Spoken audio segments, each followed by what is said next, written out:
1983లో తుమ్మల నాగేశ్వరరావు గారు సజీవ సాక్షి.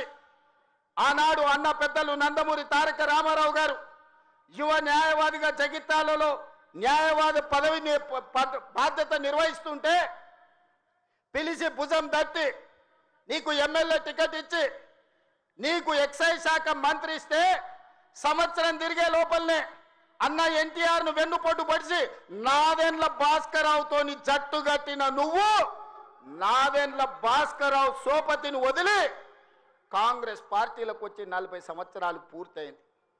నేను అడుగుతున్నా పెద్ద మనిషిని, ఈ 40 ఏళ్ళు జగిత్యాల నియోజకవర్గమే కాదు కరీంనగర్ జిల్లాలో ప్రతి కాంగ్రెస్ పార్టీ కార్యకర్త 14 ఎన్నికల్లో 11 సార్లు ఎమ్మెల్యే, 3 సార్లు ఎంపీ, 1 సారి ఎమ్మెల్సీ, 14-15 సార్లు బీఫామ్ ఇస్తే దుఃఖాన్ని దిగముంగుకొని ఎన్టీఆర్ను వెన్నుపోటు పడిచిన నిన్ను, నాదెండ్ల భాస్కరరావు అనుచరుడైన నిన్ను ఎమ్మెల్యేగా, ఎంపీగా, ఎమ్మెల్సీగా ఏ ఎన్నికల్లో పోటీ చేసినా వేలాది మంది కాంగ్రెస్ పార్టీ కార్యకర్తలు నిన్ను భుజాల మీద మోసిన మాట నిజం కాదా?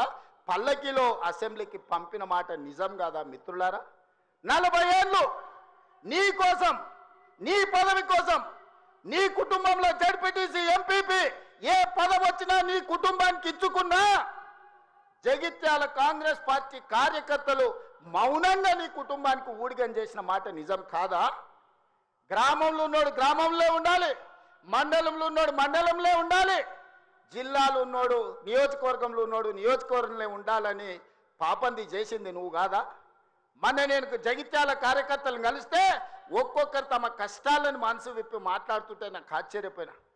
గాంధీ భవన్ చూసి ఒక నాయకుడు చాలా సంవత్సరాల తర్వాత మెట్రోలో పోతుంటే గాంధీ భవన్ కనిపిస్తే ఆనందంతో కన్నీళ్లు గారిని, ఆనంద బాష్పాలు గార్చిన మెట్రోలో నన్ను ఇట్లా గాంధీ భవన్ చూసిన మా నాయకుడు ఎన్నడూ నన్ను గాంధీ భవన్కు తీసుకుపోలేదని చెప్తుంటే నాకు నిజంగా మనసులో కలుక్కుమన్నది. ఇట్లాంటి కర్కోటకులైన నాయకులు ఉంటారా అని.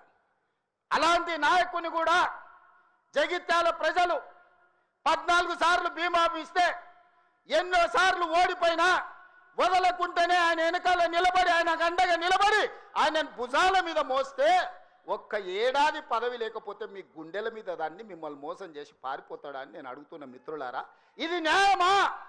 ఇదేనా నీ జాతి, నీ నీతి?